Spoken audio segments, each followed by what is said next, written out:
बिस्मिल्लाहिर्रहमानिर्रहीम। अस्सलाम वालेकुम नादरीन, आप यूट्यूब चैनल देख रहे हैं। मैं इमरान खान हूँ। नादरीन, मैंने इतलात इकट्ठी की हैं और ये जो इतलात मैं आपको देने जा रहा हूँ ये एग्जैक्टली वही चीज़ें हैं जो DGISI और जो लोग उनसे मिलने के लिए गए उन लोगों के बीच में हुई। ये 5 लोग थे जिनमें से 3 डॉक्टर थे और 2 कारोबारी लोग थे। वो जो 2 कारोबारी लोग थे उनके एस्टेब्लिशमेंट के साथ अच्छे ताल्लुकात हैं और इन्होंने ही मिडल मैन का किरदार अदा किया। जबकि इन 3 डॉक्टर्स को अमेरिका से भिजवाया गया मुलाकात के लिए DGISI से, और ये मुलाकात रमज़ानुल मुबारक में हुई है। पहले तो जो ओवरसीज़ पाकिस्तानी हैं जो डॉक्टर ने वो जाने नहीं चाह रहे थे और वो ये कह रहे थे कि अमेरिका में आके DGISI हमें मिल ले, और ये तय भी हो गया। लेकिन फिर DGISI ने खुद इंसिस्ट किया कि जी आप पाकिस्तान आ जाएं। उनमें एक डॉक्टर ऐसे हैं जिनका वीज़ा ही नहीं पाकिस्तान का लग रहा था और उनके वहाँ पे ECL में और पता नहीं कौन कौन सी लिस्टों में उनके नाम थे। ये डॉक्टर उस्मान है, मैं आपको वैसे बता देता हूँ, क्योंकि डॉक्टर उस्मान ने अमेरिका के अंदर जनरल आसिम मुनीर साहब के ख़िलाफ़ बड़ी खुलकर बात की है और बड़ी खुलकर उन्होंने हमेशा मुखालफत की और मौक़िफ़ लिया है। तो ये डॉक्टर उस्मान का नाम मुख्तलिफ लिस्टों में और चीज़ों में था। तो ISI ने फिर रातों रात उनका नाम जब देखें निकलवाते हैं तो फिर रातों रात निकलवाते हैं नाम। जैसे इनको लेकर आए इक़्तिदार के अंदर, यानी पाकिस्तान में तोती बोलता ना, कानून तो है ही कोई नहीं, इंसाफ तो है ही कोई नहीं। जो पाकिस्तान की एजेंसियाँ चाहेंगी उठाया बंदा गायब कर दिया, रातों रात नाम निकाल भी देते हैं, रातों रात नाम डाल भी देते हैं। बहरहाल ये लोग गए मिलने के लिए। इनकी 2 लोगों से मुलाकात हुई जो मेन मुलाकातें हैं।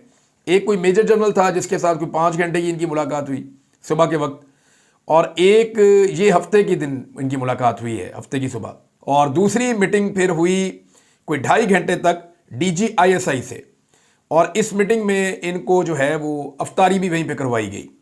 अब नाज़रीन वो मेन चीज़ें मैं आपको बता देता हूँ जो DGISI और इन जो ओवरसीज़ डॉक्टर्स जो गए थे इनके बीच में जो बातें हुई, मेन चीज़ें मैं आपके सामने रख देता हूँ। अच्छा जी, ये बातें मैं आपको वो बता रहा हूँ जो मुसद्दका बातें हैं, और ये आप चाहे डॉक्टर की साइड पे फ़ोन करें, वहाँ से आप पूछें, वो अगर तस्दीक नहीं करेंगे तो तरदीद नहीं कर सकते। चाहे आप ISI का अगर कोई सोर्स आपके पास तगड़ा है आप वहाँ पर फ़ोन करें और उनसे पूछें, अगर वो तस्दीक नहीं कर सकते तो तरदीद नहीं करेंगे। अब मैं आपको बता देता हूँ, एक तो 26 नवंबर का इन लोगों ने जिक्र किया। इन्होंने कहा जी 26 नवंबर को आपने कत्लेआम किया इस्लामाबाद में, वो क्यों किया? तो इस पे DGISI साफ मुकर गए। उन्होंने कहा जी वहाँ तो गोली नहीं चली, वहाँ गोली तो चली नहीं। इन्होंने कहा जी सारी दुनिया ने रिपोर्ट किया, अल जजीरा पे चला, दुनिया के मुख्तलिफ अखबारात में चला, आलमी मीडिया ने दिखाया, पाकिस्तान के अंदर डॉक्यूमेंट्रीज बनी हैं। तो फिर DGISI ने कहा जी आप सोशल मीडिया की बातों पर क्यों भरोसा करते हैं? ये जी खैबर पख्तूनख्वा के लोग असला लेकर आए थे, हमने तो सिर्फ उनको डिस्पर्स करने की कोशिश की थी। तो एक ये जो बयान दिया DGISI ने, तो वो साफ मुकर गए। उन्होंने कहा जी कि हमने गोली चलाई नहीं और वहाँ गोली चली नहीं। तो जो सवाल पाकिस्तान तहरीक इंसाफ बार बार पूछती है कि गोली क्यों चलाई, उसका जवाब DGISI ने जो ओवरसीज़ पाकिस्तानी डॉक्टर्स हैं उनके सामने बैठ कर ये दिया कि जनाब गोली जो है वो तो चली नहीं, उन्होंने ये बताया। फिर इमरान खान साहब के दौर के उन्होंने कहा जी गवर्नेंस के बड़े इश्यूज़ थे, उस्मान बुज़दार का भी उन्होंने तज़किरा किया।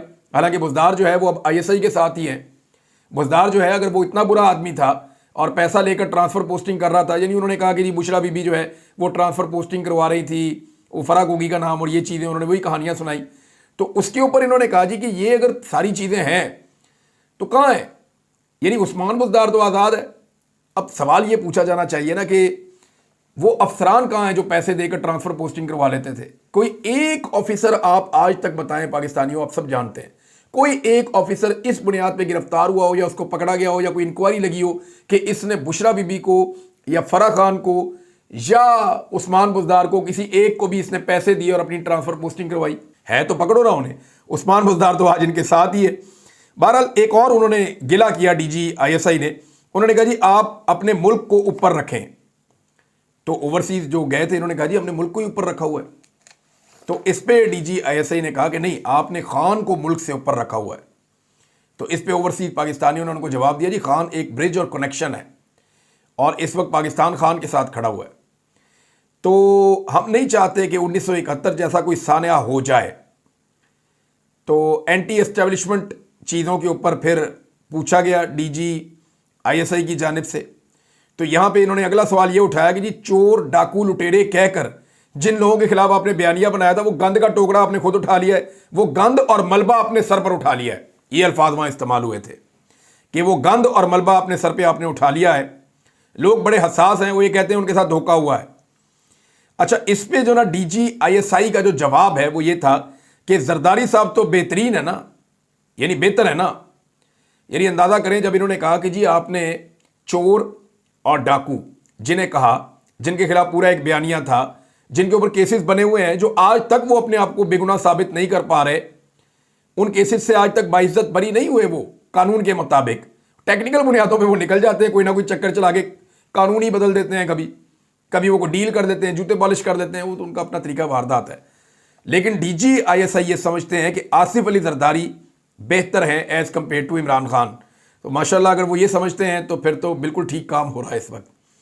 फिर 2024 के इलेक्शन के मैंडेट को चोरी के ऊपर उन्होंने बात की। उन्होंने कहा जी ये तो डे लाइट रॉबरी थी, दिन दिहाड़े जो है वो डकैती हुई है 2024 का जो इंतखाब है।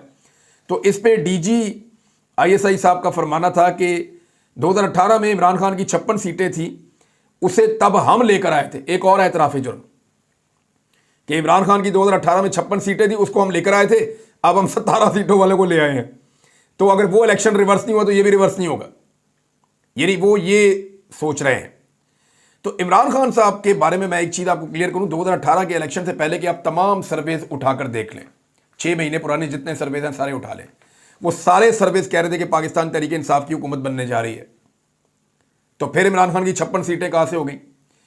मेरे हिसाब किताब है, क्योंकि मैंने 2018 के इलेक्शन से पहले पूरे पाकिस्तान का विजिट किया था और हमने सारा डाटा कलेक्ट किया था। तो इमरान खान साहब को जितनी सीटें जीतनी चाहिए थी वो उनसे भी तकरीबन कोई 15-16 सीटें कम जीते थे। 30 सीटों का तो डकैती उनके साथ मारा गया पंजाब के अंदर RTS बंद करने के बाद। तो इमरान खान को इक्तदार दिलवाया नहीं गया था, उसको बैसाखियां पकड़ाई गई थी कि बैसाखियों के बगैर आपको इक्तदार नहीं मिलना चाहिए। बहरहाल वो ये कहते हैं कि जी हम 2018 में इमरान खान को लेकर आए थे, यानी एतराफ़ जुर्म कर रहे हैं कि ये हमने कोई नया जुर्म नहीं किया, ये हमेशा से हम करते हैं। हमने इमरान खान को जितवाया था, अब हम इनको भी जितवा दिया हमने, और ये इलेक्शन रिवर्स नहीं हो सकता, ये उन्होंने साफ कहा। यानी अगर होना है तो फिर अब इलेक्शन ही नया होना है। और वैसे भी ये इलेक्शन अगर रिवर्स हो गया ना नाजरीन, तो ये इतना बड़ा जुर्म पाकिस्तान की मिलिट्री एस्टेब्लिशमेंट के खाते में पड़ जाएगा कि जिसका फिर ये क्या जवाब देंगे कल को, इसका तो जवाब ही कोई नहीं होगा। अच्छा जी, इसके साथ जो है वो डॉक्टर ने फिर इस पर कहा जी आपने वो भी गलत काम किया था, आप आज भी गलत काम कर रहे हैं, आप जमहूरियत को पनपने ही नहीं दे रहे, जिसकी वजह से हालात ख़राब हो रहे हैं। अच्छा, एक बात और जो बड़ी खौफनाक DGISI ने इन लोगों से की, वो मैं आपको बताता हूँ। उन्होंने कहा कि इतने जवान शहीद हो रहे हैं, हमारे हालात और बहुत ज़्यादा ख़राब हैं पाकिस्तान के, और चीज़ें इतनी ज़्यादा ख़राब हैं, इतने ज़्यादा जवान शहीद हो रहे हैं कि हम सही नंबर्स भी नहीं बता सकते। ये बड़ा अलार्मिंग है। ये DGISI ने कहा कि हमारे इतने जवान शहीद हो रहे हैं कि हम सही नंबर्स भी नहीं बता सकते जवानों की शहादत के। ये हालात हैं पाकिस्तान में। अब जब हम सवालात उठा रहे थे थोड़े दिन पहले, तो हमारे ऊपर कहा जा रहा था जी मुकदमे करो, ये करो, वो करो, ये सवाल उठाते हैं, ये गद्दार हैं, बागी हैं। जब हम ये पूछ रहे थे कि इंटेलिजेंस का इतना बड़ा फेलियर कैसे हो गया, जब हम पूछ रहे थे कि जो बाकी लोग हैं उनको आप सामने क्यों नहीं लेकर आ रहे, जो जवान जो बच गए हैं उनके बारे में तफसीलात दी जाएँ, तो नहीं दी जा रही थी। तो फिर इसका मतलब है कि हमारी खबर में सदाकत थी कि जवान शहीद ज़्यादा हो रहे हैं और नंबर्स कम बताए जा रहे हैं, और ये बात DGISI ने वहाँ पे की है। अच्छा जी, उन्होंने कहा हम सियासी इस्तेहकाम चाहते हैं और बहुत सारी चीज़ें करने के लिए, तो हम उनकी तरफ जाना चाहते हैं। तो इस पे ओवरसीज़ पाकिस्तानियों ने कहा जी फिर आप आगे बढ़े। उन्होंने कहा DGISI ने जी आप 1 कदम आगे बढ़े, हम 10 कदम आगे बढ़ते हैं। तो इन्होंने कहा जी आगे बढ़ने का तरीका क्या है, आपके ख्याल में क्या तरीका है, क्या हल है इसका? तो उन्होंने जवाब दिया ओवरसीज़ पाकिस्तानियों ने कि इमरान खान को छोड़ दें, मिलिट्री ट्रायल वालों को छोड़ दें, गुडविल का कोई ये जेस्चर होगा, चीज़ें जो है वो खुद ही ठीक हो जाएंगी। तो आगे से जो DGISI थे उन्होंने कहा जी कि ठीक है, आप लोग जो है वो टेम्परेचर डाउन करें, जाएं वापस टेम्परेचर डाउन करें, 4 से 5 हफ्ते में ये चीज़ें हो जाएंगी। यानी इमरान खान भी छूट जाएंगे, मिलिट्री ट्रायल वालों का मामला भी हल हो जाएगा। ये 2 चीज़ें देखें, मिलिट्री ट्रायल वाला मामला पाकिस्तान के गले पड़ा हुआ है, क्योंकि जून के अंदर तय होने जा रहा है। ये भी आपके पास 2 महीने बाकी हैं, सिर्फ अप्रैल और मई का महीना, और अप्रैल आज शुरू हो गया है, आगे बाद टाइम नहीं है ज़्यादा। वहाँ पे जो है वो पाकिस्तान का GSP+ का जो स्टेटस है वो ख़तरे में है। अगर खुदा ना खास्ता वो मामला पाकिस्तान के खिलाफ चला जाता है तो पाकिस्तान की एक्सपोर्ट्स जो पहले ही बढ़ गई हैं वो बिल्कुल ही फारग हो जाएगी, खुदा ना खास्ता। तो अब यहाँ पे पाकिस्तान को फैसला करना पड़ेगा, मिलिट्री ट्रायल वालों को छोड़ना पड़ेगा, इसका फैसला पाकिस्तान के हक में आना होगा। और यहाँ पे जो सिविलियंस के मिलिट्री ट्रायल हैं उनको रोकना पड़ेगा, क्योंकि दुनिया में ये होता नहीं है। तो उन लोगों ने ये कहा, ओवरसीज पाकिस्तानियों ने, इस पर ठीक है जी, आप 4-5 हफ्ते की बात कर रहे हैं, हम कोई मुल्क के दुश्मन या रॉ के एजेंट नहीं है, हम पाकिस्तान के लिए आवाज़ उठाते हैं।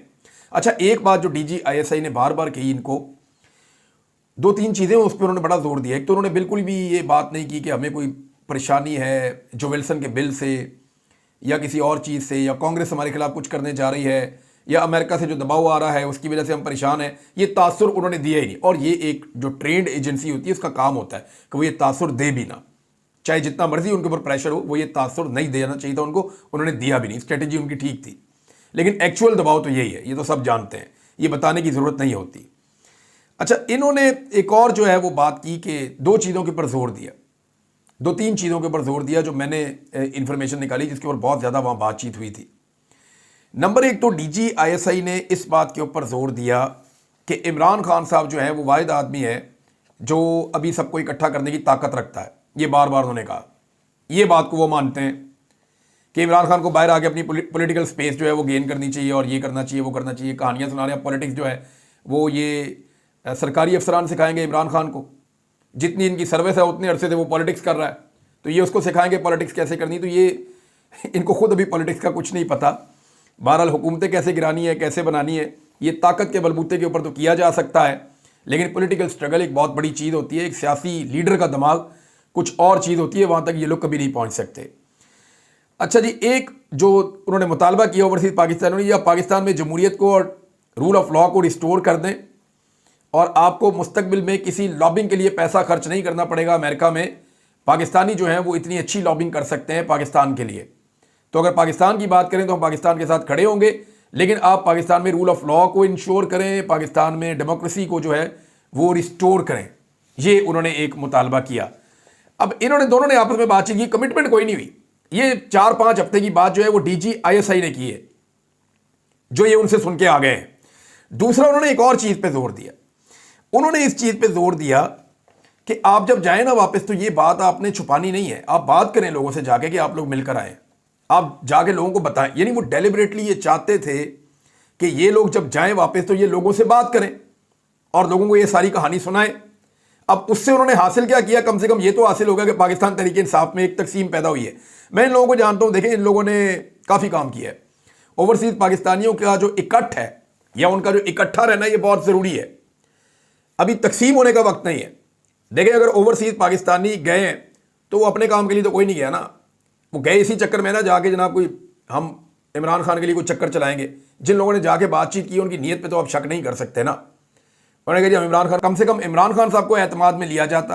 अच्छा, इन लोगों ने ये कहा कि हम इमरान खान से मिलना चाहते हैं, और इस बात के ऊपर इन्होंने इंसिस्ट किया कि जनाब देखिए, अगर आप चाह रहे हैं कि ये बातें हम जाके पाकिस्तानियों को बताएं तो फिर हमें इमरान खान साहब से मिलवाएं, ताकि हम उनके साथ भी बात करें और पाकिस्तानियों को जाके पूरी बात कराएं कि जनाब हम उनको भी मिल के आए, एस्टेब्लिशमेंट को भी, हम इमरान खान को भी मिल के आए हैं, और हम जाके सारी बात बताएं बाहर, लेकिन आप हमें मिलवाएं। तो उन्होंने जी इससे इनकार कर दिया।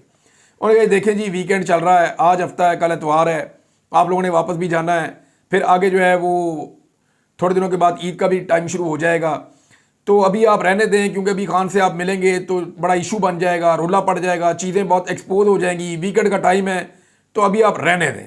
फिर एक और बात उन्होंने की, और ये बार बार की DGISI ने, कि जी इमरान खान को अगर हम छोड़ दें तो ये दोनों पार्टियां जो बाकी हैं, पीपल्स पार्टी और PMLN, ये इनका क्या रद्देमल होगा? कभी आपने ये सोचा है ये हमारे साथ क्या करेंगे?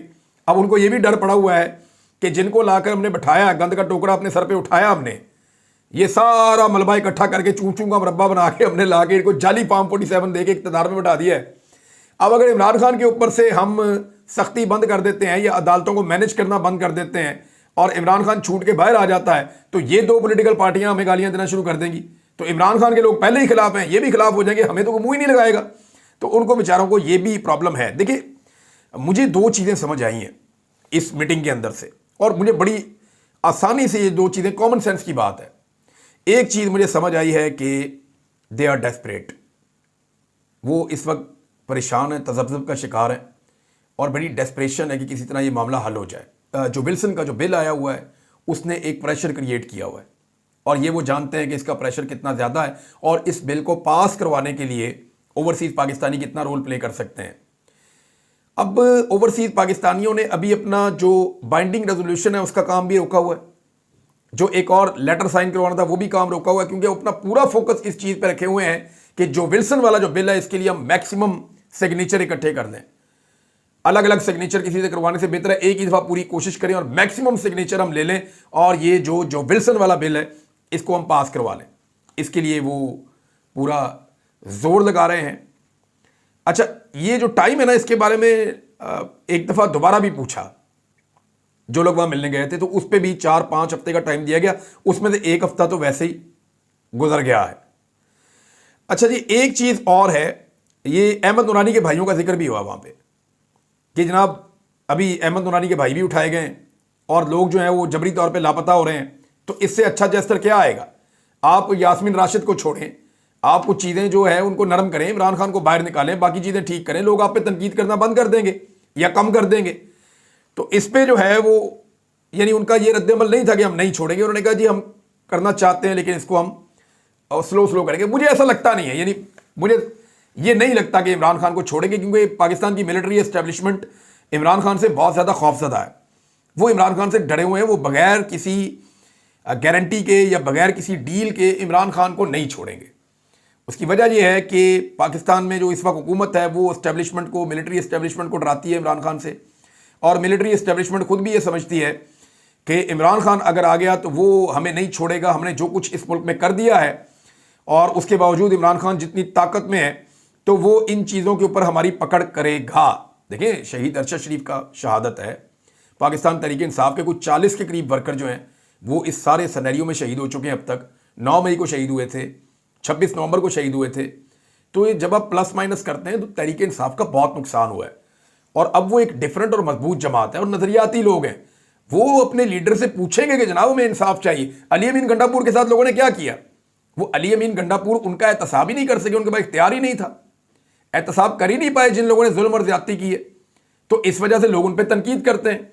तो क्या यही तनकीद इमरान खान साहब अपने ऊपर भी लेंगे? तो इमरान खान साहब को करना पड़ेगा, बहुत कुछ ऐसा करना पड़ेगा जो एस्टेब्लिशमेंट को सूट नहीं करेगा। अब नाजरीन, एक तो वो बड़े डेस्परेट हैं ऐसा लगता है, दूसरा वो इमरान खान को शायद अब ज़्यादा देर तक अंदर नहीं रख सकते।